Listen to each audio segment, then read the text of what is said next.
welcome to our community of practice. Thank you to Holly for hosting this. So I'll hand you over to Holly, who will share what this community of practice is all about. Holly has welcomed questions as we go along. So if you want to put your hands up, and if Holly's sharing a screen, I'll come in, Holly, and just help you on that bit. Perfect, thank you. So hi, I'm Holly. I'm a research and engagement advisor at the council, and we've been working on a digital inclusion project since October now. Feels like a very long time. So I just thought it'd be really useful to come and share our findings. So just to start, I'm gonna, when I can share my screen, there we go. Not being very digital inclusive here, but if everyone could scan the QR code and answer this question just to get things started, that would be great.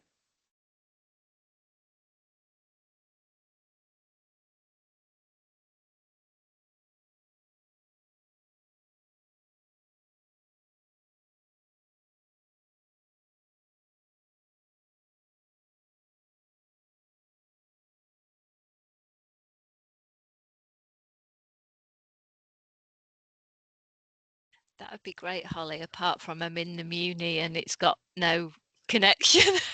Oh, it's terrible in the Muni. I'm also here and I lost connection for a minute. I was like, don't do this right now. I've got no connection. So Can I you won't get be on the answering guest your Wi-Fi, question. Tracy? There's a guest Wi-Fi there now. Okay, let's have a look.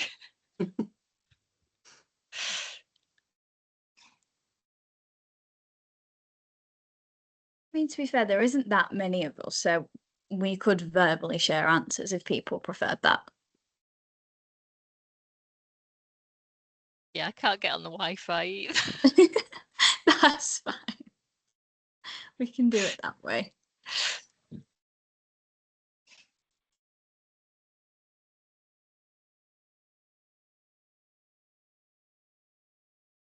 Has everyone else managed to answer it? I think they're quite big questions, aren't they? So you might take a bit of time for us to answer. So there's more than one. You can just answer the first one for now. Oh, okay, right, fine. Sorry, Amy is just racing ahead. You just answer one, and then how do you submit that one? Does it not? Because all 5 have come up. Yeah, just press submit.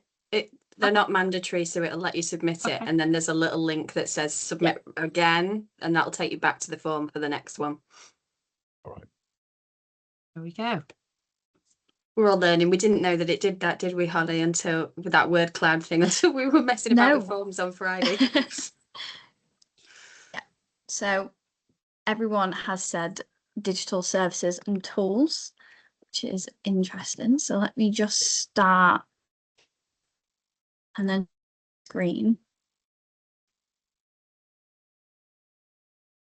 Every time I talk about digital, I feel like I should then be a computer whiz, and I never am. Bear with me 1 second. I can never figure out. There we go. Perfect. Can everyone see that? That's showing your view of it, Holly. Oh, see, I can't.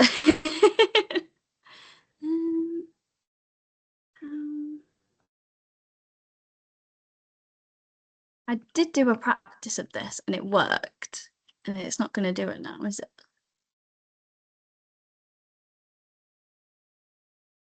If you want to email it to me, I can share it for you.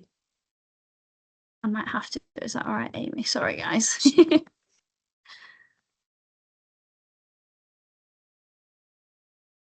These things always work in a practice, don't they? Sometimes when you read them, because it's an NHS Teams call, sometimes when you're a guest, you don't quite get the same permissions.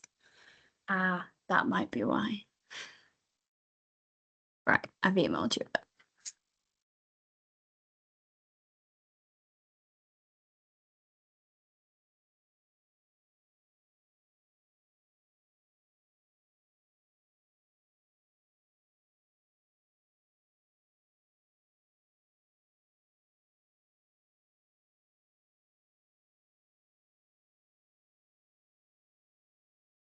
Did you send it to my council one?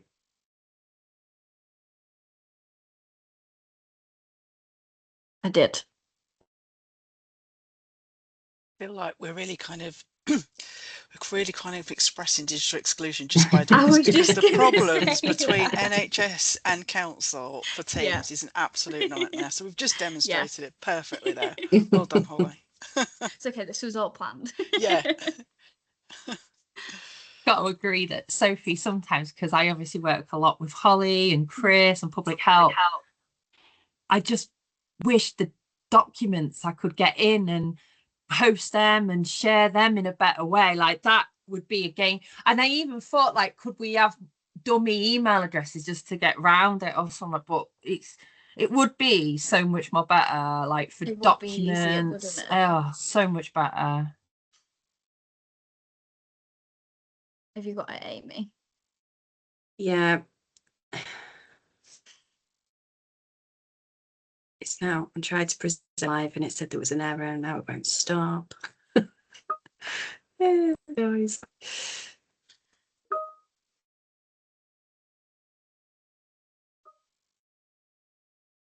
Joys of digital.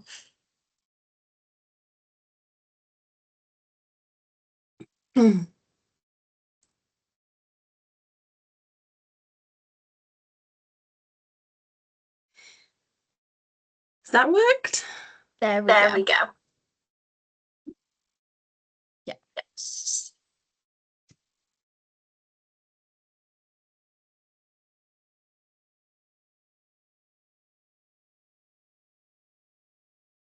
Perfect. So this is what we. Can anyone else hear an echo? Yeah. Is there somebody in your office, Holly, with you? Normally you get an echo that's watching No, the I'm same. literally on my own. Let's stop now. Go with it. Right, Go with it. Yeah. So this is what we found and why it matters. And I want to be upfront and state that what we found is probably not what you'd expect from a digital inclusion program. We went in thinking this was about getting more people online theoretically, and we've come out thinking that's the wrong starting point entirely. Can you go to the next slide, please, Amy?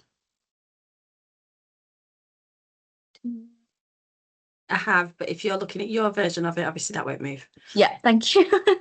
So quick agenda. I'm not going to read every section. What I want you to leave with is the argument, the evidence, and a clear sense of where we go next. So the next slide, please. So this is the most important slide in the deck and everything else builds on it. Digital exclusion is a symptom and social exclusion is a condition. What we found consistently across every work stream is that the people who are the hardest to reach aren't offline because they lack skills. They're offline because they're poor, isolated, scared, or let down by systems that were supposed to help them.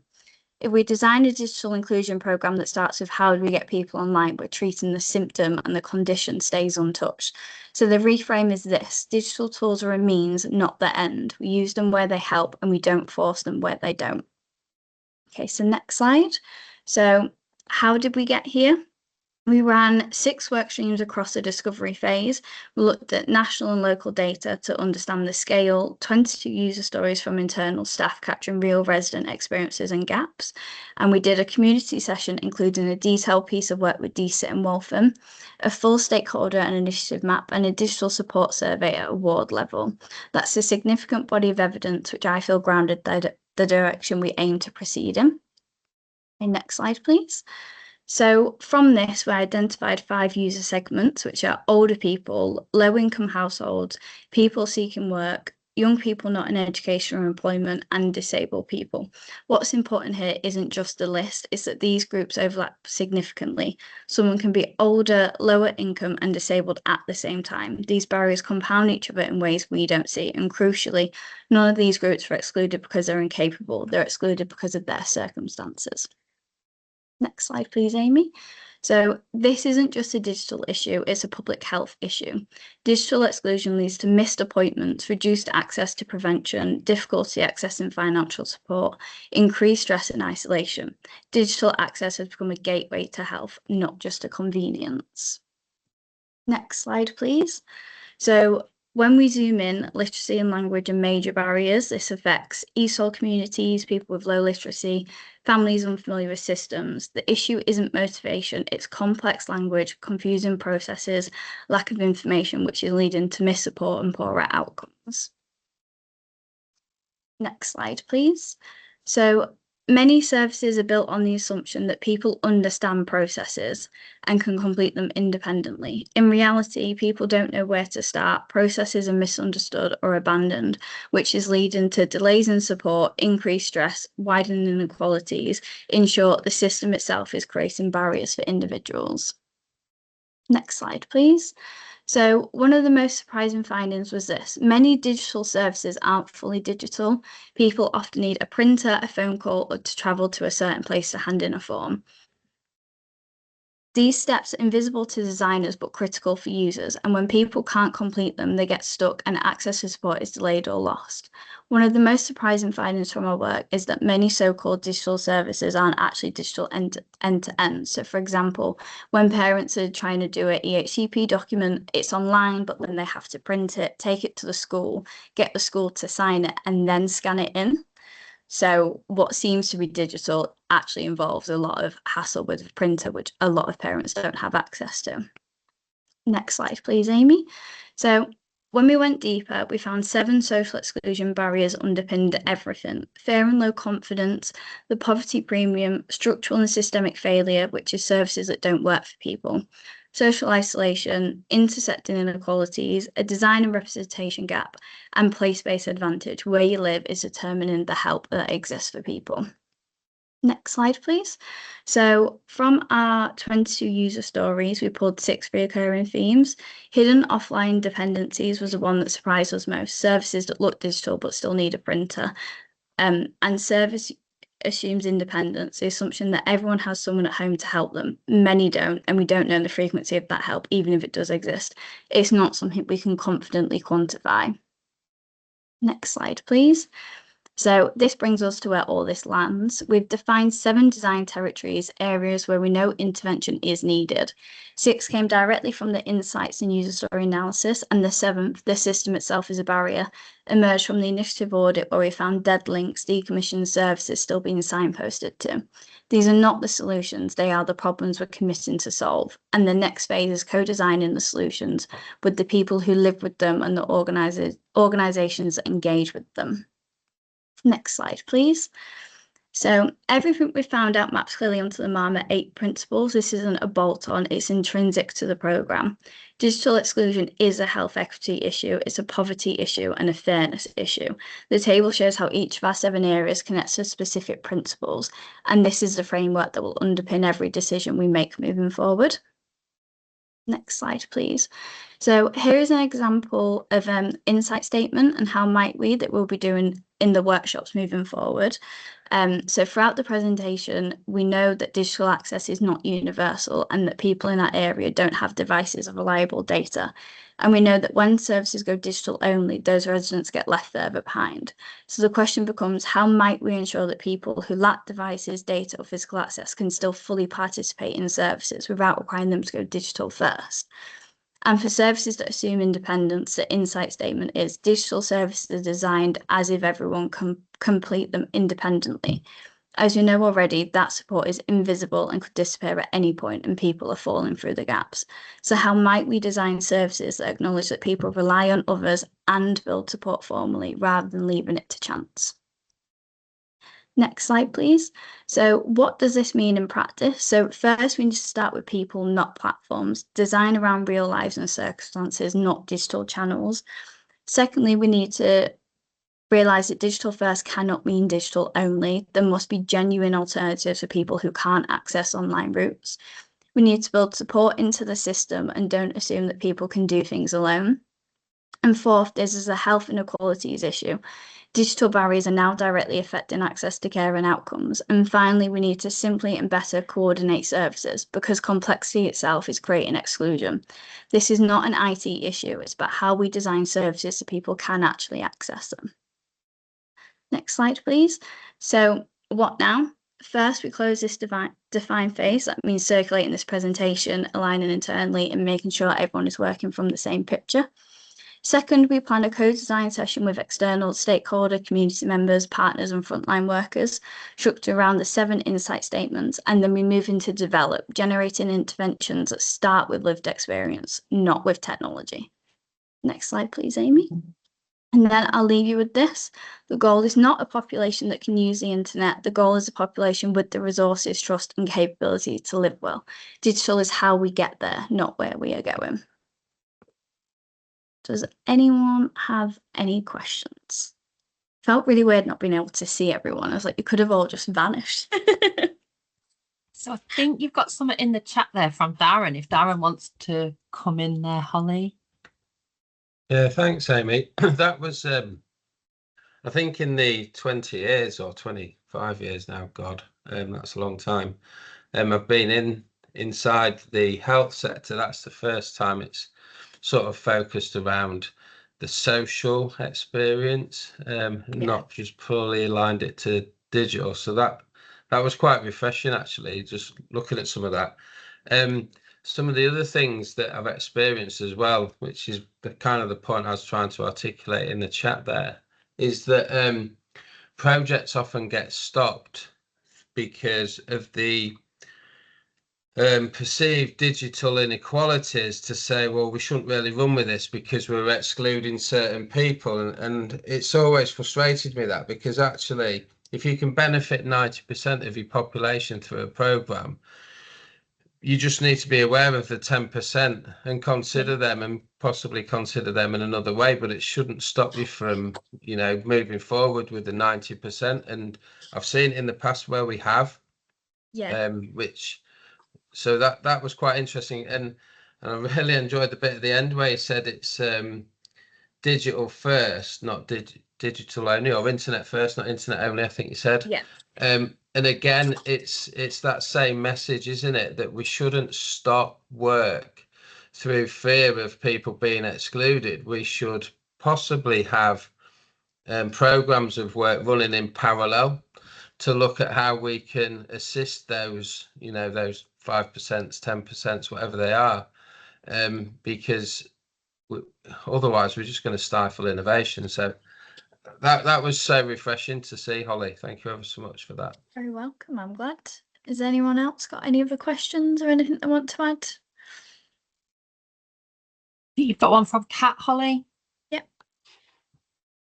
Hi. Yeah, I just wanted to say that thinking future-wise, if we always run something else alongside, so there's always a paper version as well as the digital version, in the future, when some of the cohorts that you're referring to are no longer the same cohort, i.e.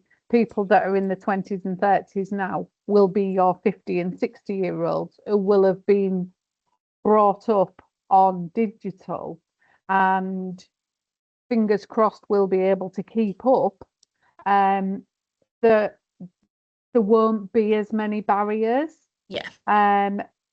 Certainly, obviously poverty will hopefully not, but potentially still exist, but there might also be free Wi-Fi across the entire country by then. Who knows?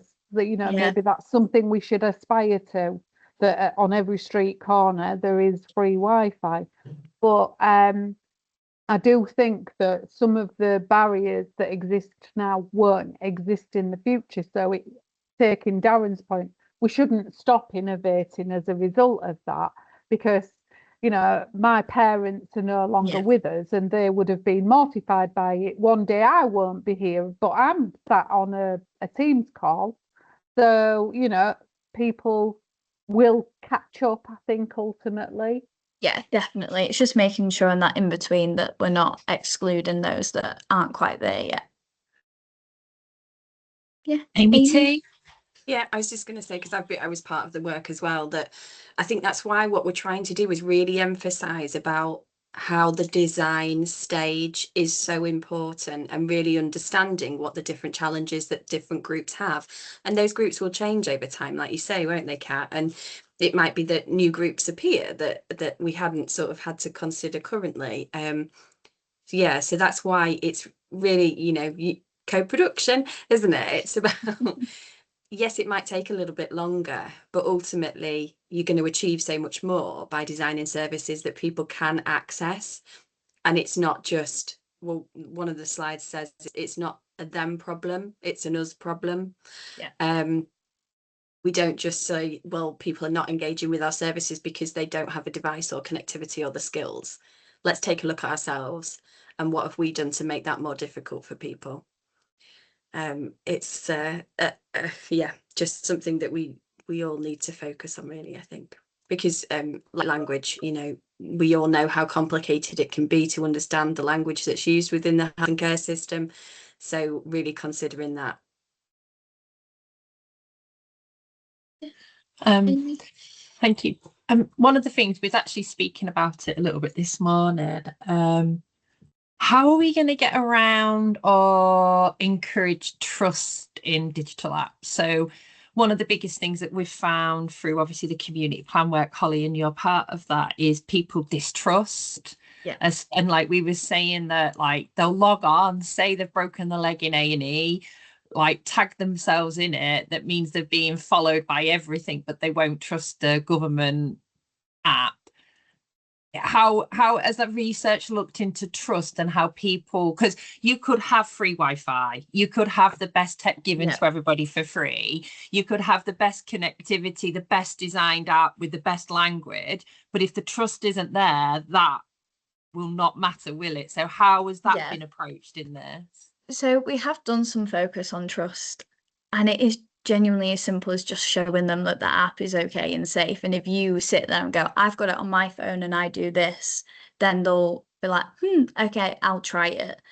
I think it's that fear of the unknown. And I had a meeting with an older lady the other day, and she said that she's of the generation, if you don't know what something is, you don't touch it. And I think it's as simple as that sometimes. They just need to be shown and realise it's not as scary as it looks. I think for me, one of the other things that we know, I think that show and tell is massive. It's for everything. That should be done for everything, really, shouldn't it? But actually, young people don't trust these apps. We talk about we go to older people all the time, and I think it's a bit of an easy get out clause when we talk about digital exclusion and people. Actually, a lot of older people have more time. There's a lot of people that are really engaged with digital. Of course, there'll be some that isn't, of course. But actually, young people don't trust the there's loads of misinformation out there. There's loads of distrust out there. I think it's easy to say it's old people. And I think actually the biggest challenge is bringing on younger people now and how we do that as well. And to say it's proper information, not misinformation, if you know what I mean. And I think that's a challenge we've got too. Yeah, 100%.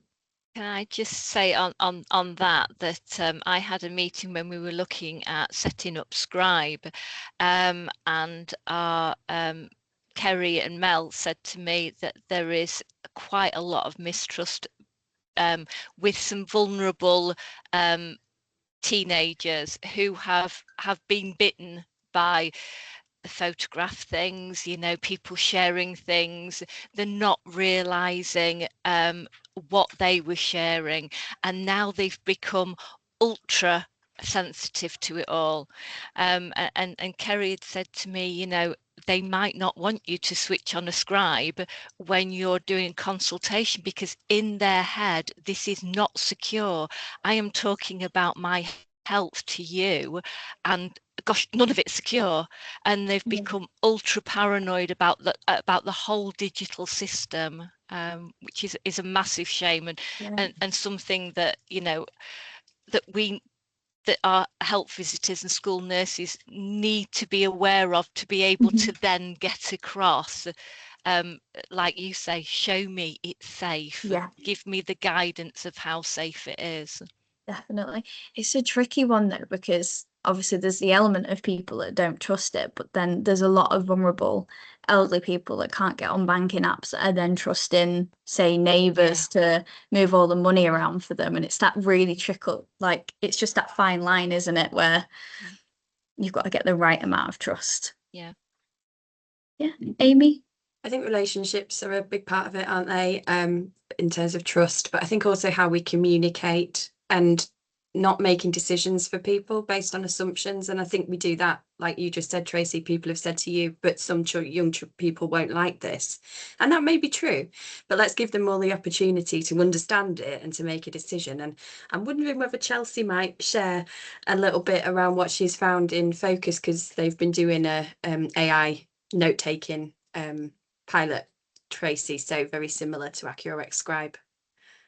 Yeah, so actually, before we started the trial, we made the assumption that people wouldn't or would have objections in engaging or us using the tool to record the conversation. And actually what we found is there hasn't been anybody that's declined for it to be used. We did receive one part of feedback that said they didn't feel that they understood, but actually when we called them back, we made some changes to our internal governance, and actually they'd reflected on it and said, well, I spoke to my daughter and they said, Mum, they use it everywhere, like it's not that big of a deal. So actually people have received it really well, but I think there's something in how you explain that to people before you proceed. And actually there's now this the conversation that I'm currently having with our governance lead is that there may be a different kind of objection. So if somebody is saying they're okay with it, but then when you put it on, potentially they're not as open, or they're looking at the technology constantly, which may be a different kind of objection, I suppose. But at that point, it's up to you as a practitioner to be aware of that. And also practitioners know when it's right to use and Yes. not. So it's a tool that actually they have access to. And if they feel it's appropriate to use, then they will. But if they don't in that moment, they won't. So it's not, you know, you have to use it on every single visit. It's very much, you've got access to it. If you feel it's appropriate, go ahead. If you don't, then don't. It's entirely up to the practitioner and the individual, of course, how they want that to be used. But I'm just going back to the point that Darren potentially made around and access for people who are living in poverty and digital. So I've been in a meeting this morning, and this is all quite new to me, in terms of the neighbourhood approach in terms of the centres. Is that right? So there's going to be Neighbourhood health potentially, centres. yes. And I was just wondering that there's been a lot of focus actually on, you know, social workers, nurses, doctors, but actually, is there a digital element going to be in that building? So is there going to be maybe a room where people can have access to digital support, where they can print off whatever they need to print off, or have access to a digital expert if they needed that support when they go? I'm not sure. I don't know. We have been flagging up, and Amy's part of those conversations as well, so I might have more to add, but we certainly have been flagging up that digital is an element of that. There is an enabler work stream to the neighbourhood health work around digital, but I think so far it has been maybe a little bit more estates focused up to this point. But Amy, have you got anything you wanted to add? A couple of things. So we've done quite a bit. So me and Adam have done quite a bit of engagement on what people would like to see in centres, and that's definitely come up. There's a project that I was involved with, and where we was looking at putting like iPads in doctors' waiting rooms. And I think that's the other element to this. So some people just don't feel confident using it. So if they've got somebody by their side that gives them the confidence to do it once, a little bit like that show and tell, like you were saying before, and then they'll feel confident to do it at home or in daughter's house or something like that. So I think there was a project years ago that Navigo worked on, and it was really good. And it obviously, like everything, it depends on funding, but it was called A Techie with a Heart. So instead of having a domiciliary care worker coming into your home and providing personal care, they had a techie with a heart that would come in and show you how to use your digital device for people that were kind of excluded. Now, I still think there's some mileage in that with some people, because especially in COVID times, and I know that's like 6 years ago, but people were saying, oh, well, I've got a computer, I just don't know how to use it. And I think there's some element to that as well in our communities, that people have the tech, maybe only know how to go on Facebook, but nothing else. So I think there's something about giving people confidence and working with them, but it's definitely popped up, you know, quite a lot about digital inclusion in health centres as well. Perfect. Has anyone else got any other questions or anything to add?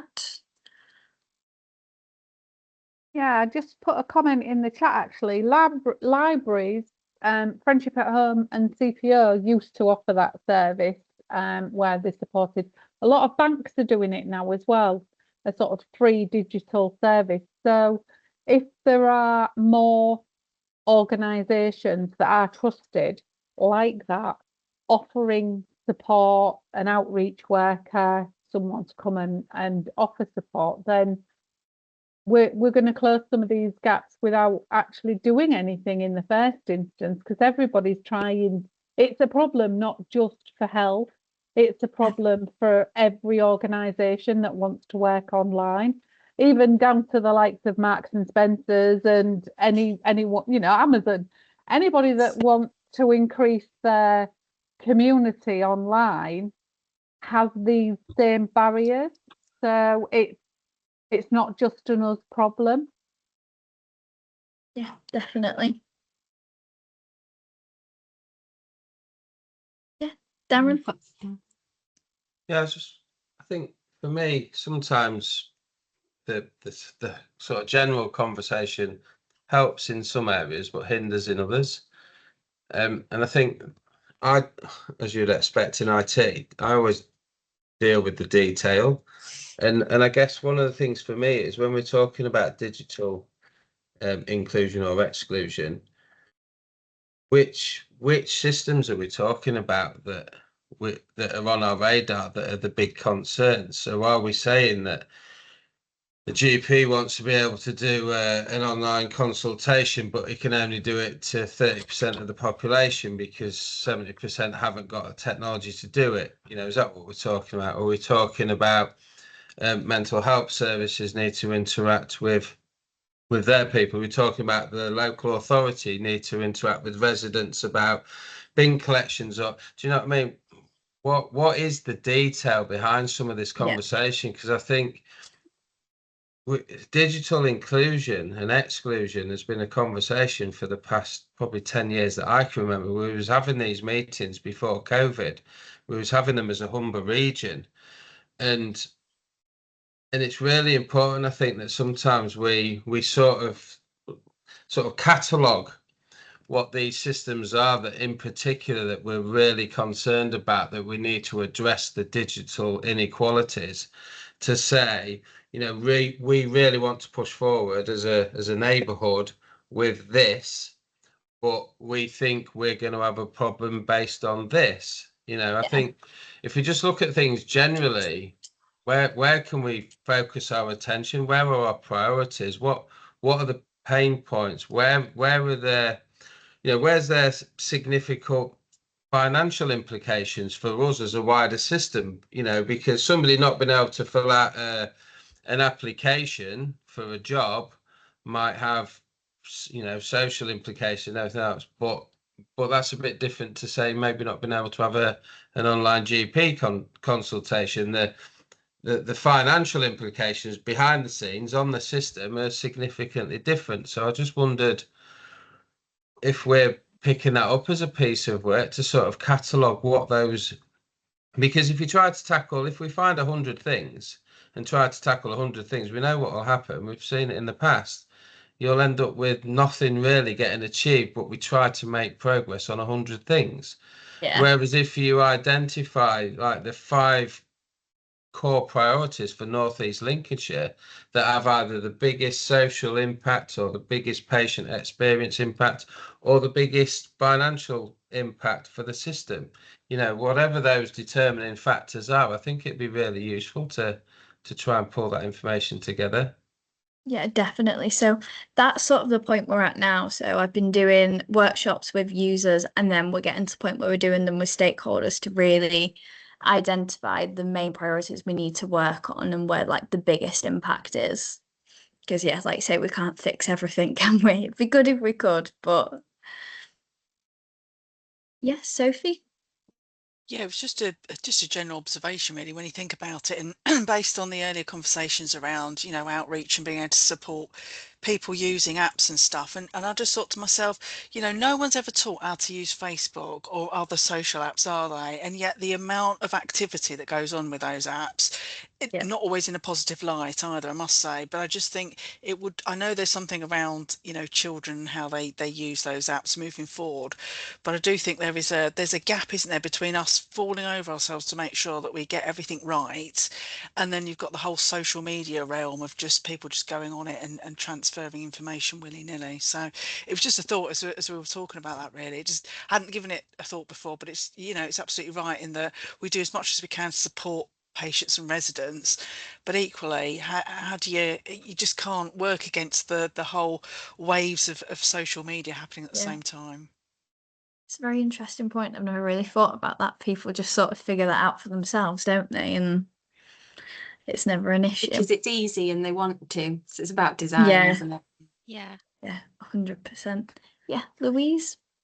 I was just piggybacking on the back of Sophie, because Sophie really hit it for me. But social media is used by everyone, and rightly or wrongly. But yet, I've heard from family members of a younger age that are not using the NHS app and all the benefits it comes. They'd rather pick up the phone and try and get stuck in a long line trying to get a doctor's appointment, even though I've tried to explain they can use it. But and it's like someone said earlier, there's that fear of it, and yet they'll put all inappropriate details on social media, and yet they're fearing logging into and having the NHS app on there that'll save them time, make things easier for them. And again, I suppose it's going back to what Holly said right from the start, it's that communication. And Darren, something that you put in the chat, and are we monitoring that? I know that NHS England during COVID times did a whole health inequalities and looking at, and digital was included in that. I know Sophie pulled a lot of data from GP surgeries, but I don't know where that went. We do a lot of that, or when I used to be in health, a lot of that happened where we do a lot of investigation and then things change, directions change, governments change, and we don't follow up on that information. But there was a big piece of work done by NHS England about 7 years ago. There was, you're right. There was, and certainly for one of our PCNs, it was a pilot that was funded to be able to start coding patients to understand how well they understood health online, being able to access digital support. So it was a really good pilot as well. Yeah, I think Katrina's made a really good point in the chat that social media uses the word friend, and a lot of people won't view the government as friends. And I think that's where some of it comes from, the fear of what are we going to do with their information. You know, on social media, to them, they're just sharing to their 4 friends, even though they're not. I guess that's how it's viewed, isn't it? And I think it's back to that communication and understanding, isn't it, as well? Because that information is there. It's held in the clinical systems, right? If they ring up and make an appointment, someone does it on a computer. It's just not thinking fully through what that process is. I think we could explain that, couldn't we? It's that communication thing. So sorry, Amy. No, sorry. It is that communication thing. I think we launched a lot of these new systems. I could be wrong, but we don't necessarily do that big comms package behind it. And the NHS app was a big system. It was big for the NHS, and it is a useful tool. I use it, but it's whether we did enough comms in the background to explain it is safe. And like Amy's just explained, it's the same data as you'd hold for you if you'd made that phone call. Yeah. I think what Amy T said earlier about how you've got, when people use Facebook or Insta or whatever, it's designed to make it easy, but they've got the money to design that. It's made for that because it's all about the like, it's all about the money revenue coming in from the like, and it's all about that, what's the word, the algorithmic kind of thing. I think so. That's really like interesting, and like how they do that. And I think some parts of the NHS app are a bit clunky. I use it, I like it, but it's a bit clunky, and it's a bit like it doesn't have that. But that's because of the money element. You know, you've got mega billions going into Meta, and mega billions going into Gark and Elon Musk and stuff like that, but you ain't got that in this, and that's another massive thing, isn't it? But what Louise said there about communication, and it is the comms we need to be delivering needs to improve in public health. Our comms is poor in public health, and I think we do need to improve that across the board on everything, nationally and locally as well. Yeah, definitely. Katrina?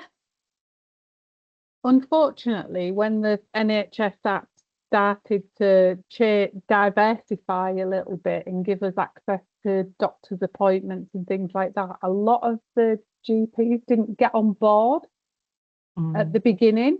So you went on to book an appointment and no appointments were available. And that happened for months. So as well as there being no comms about any, right, this is the launch for this PCN, or this is the launch date for that PCN, people stumbled through, kept coming against closed doors or barriers. And I'm the same. I've never visited it again because I don't trust that my GP has signed up for it, because I still suspect he hasn't, because they're not the greatest at joining technology. So then it's like, oh, that app's useless. I do go on and order other things, but there's an element of, well, the app's rubbish. It isn't the app. I know that it's someone else not using it effectively, but then that's how people would perceive it, that it doesn't work. It's not that it doesn't work, it's that actually we've got no way of forcing all of our primary care networks to do the same thing.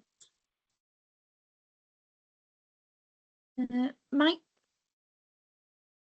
Just an observation, it's an interesting paradox between social media and, say, the NHS app.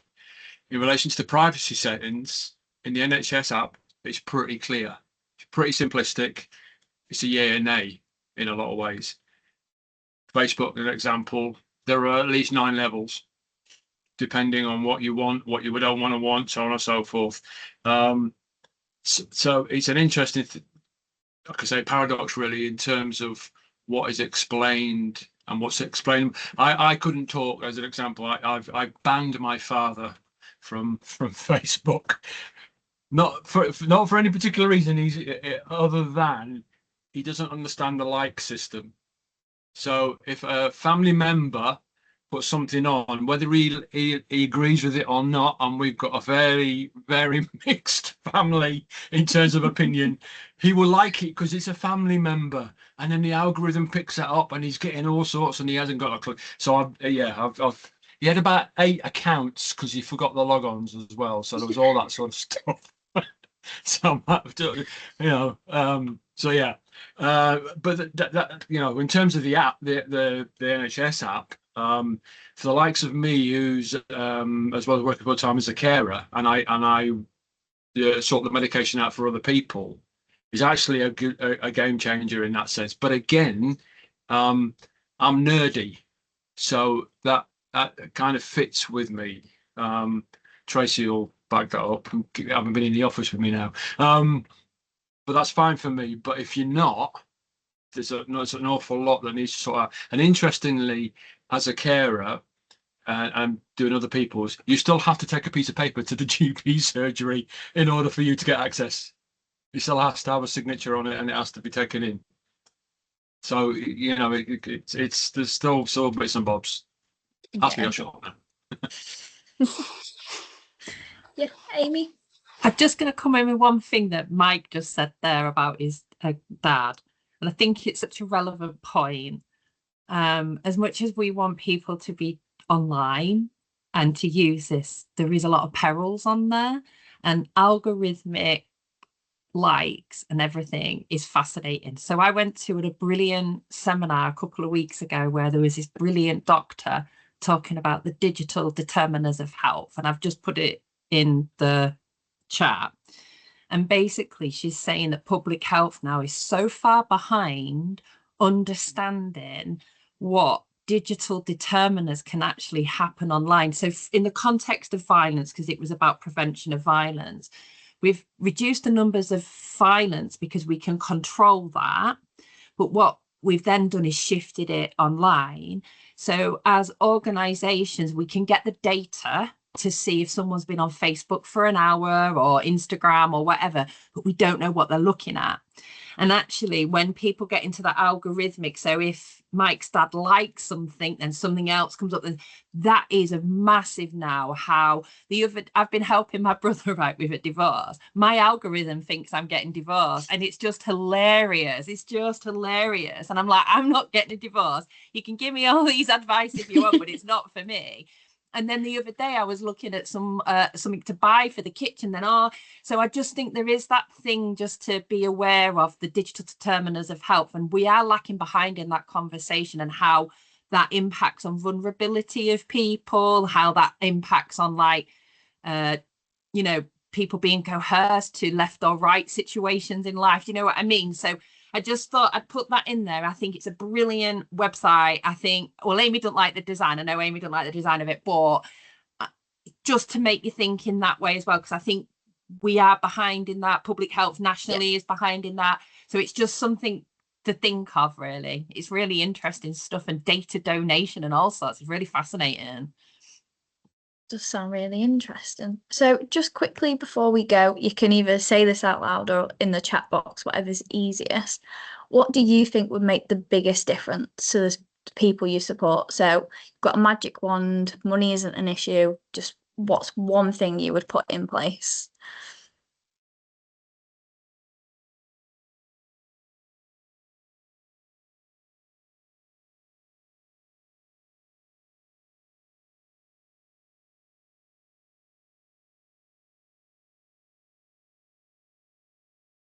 Yeah, Mike?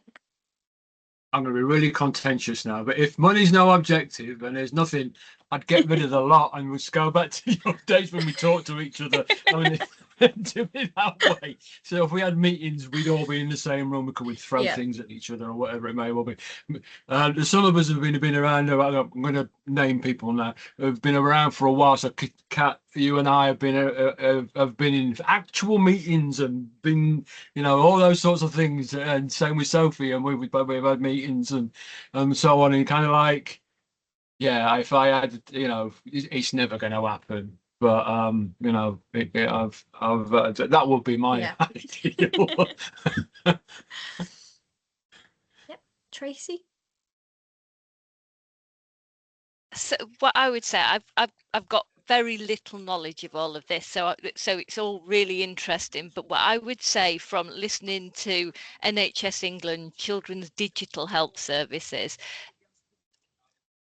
I wish they would look. They can't look nationally. It isn't one big happy, the same cohort, and they are trying to lump everybody into a service, and the NHS app's got some lovely things, but it's not a one thing fits all, and it certainly doesn't fit some of our communities. And I don't know how they can put that right, but they're not looking at putting it right. They're looking at a middle of the road, fairly well off family in the south, and the NHS app cannot take in all of our communities, but they don't seem to have realised that yet. It's a great point. They're just coming up with this amazing idea, and if it fits the 4 people are focused on, then it seems to work. Yeah. And I think that's why I've tried to sort of come onto these groups, because they're asking for feedback. They need feedback from Grimsby. They need it from Nonstop, because they've got no idea about these communities, and as they're trying to roll out a system, the system that they're looking at, which ticks all the boxes in the 10-year plan, doesn't tick any boxes for our communities. Yeah, that's a great point. Katrina? Yeah, and sort of on the back of what Mike said, actually, I've been doing a little bit of research with communities around a completely different topic. But what I've always started my discussion with who the Health and Care Partnership are. And the minute I mention PCNs, and then obviously have to explain that's your GP surgeries, people jump on me and say, oh, you can tell them. I never get to see anybody. I never speak to the right person. I'm number 38 in the telephone line, which is pointless because I've put my name down as a carer, so I should jump queues, but I'm still number 38. So people are getting so hurt by technology that they are resisting. And the other point, as someone who Mike has pointed out, as remembers the old driving licenses, it took us donkey's years to switch from paper driving licenses to little digital cards. I mean, years and years, yet we keep expecting our communities to switch from telephones and face-to-faces just because there's a pandemic, or just because we've decided we want to save money, or just because we think we can see more people because we can do it electronically. And it's not their problem. They don't actually care whether you can do it fast. They want face-to-face meetings with people who talk to them, because then they can't be scammed. That's my bit. Yeah, that's great. Anything from anyone else? Or I think that was like really good discussion, Holly. Your presentation was brilliant, lovely, really clear, really easy to understand. Thank you ever so much for that. It was great. Right. And I'm sure, like Heather, if people have any thoughts or feelings afterwards, you can contact Holly. If you're unsure and only got my email address or Amy T, we will forward it to Holly. And just thank you. And just on the paper taxes there, Amy, I forgot to tax my car for a whole year and got a bit of a fine because of that digital when it first came out. So it does happen. Mine is on direct debit now, so I don't forget. Exactly, that's what I do now, just a direct debit. But you just, when that went, I was like, well, I don't know. But anyway, I think we've got some lovely. What's the last comment there from Darren? Messaging language, create more opportunities to should never be about. Well, it should never be about money, but that's how the world rolls around, isn't it? I just think it's important to say that, though, to the public. If as soon as you say to the public it's about money, they're disengaged straight away, because they're just like, oh right, okay, saving more money so you can pay more people at the top, bigger bucks, etc. So that's the sort of rhetoric that comes with it. If you say it's about saving money, they're disengaged. If you say it's about being able to see more residents with the same window of opportunity, if you say that it's about providing better quality of care, if you say that it's to provide or purchase better equipment to provide better quality of care, there's so many things that you can say that is basically about redirecting money. But if you start saying money, that's it. I mean, you only have to look at social media. They're just on there, aren't they? Straight away, you give them an opportunity. The keyboard warriors are there, ready to say, "Oh, look, this is Northeast Lincolnshire yet again. That'll be to fund the bridge that they've been painting for the last 20 years." You can just hear it a mile off. So I do think there's a lesson about language we use. Absolutely, definitely. I will send the slides to Amy so she can send them out to everyone. Fabulous. So have a lovely rest of everyone's day. Thank you, Holly, again. It was really good. You should be really proud. It was really good. And I will see everybody soon. Darren, have you got last word, or is that it? Oh, just give me a thumbs up. Take care. Thank you. Bye. Bye. Bye.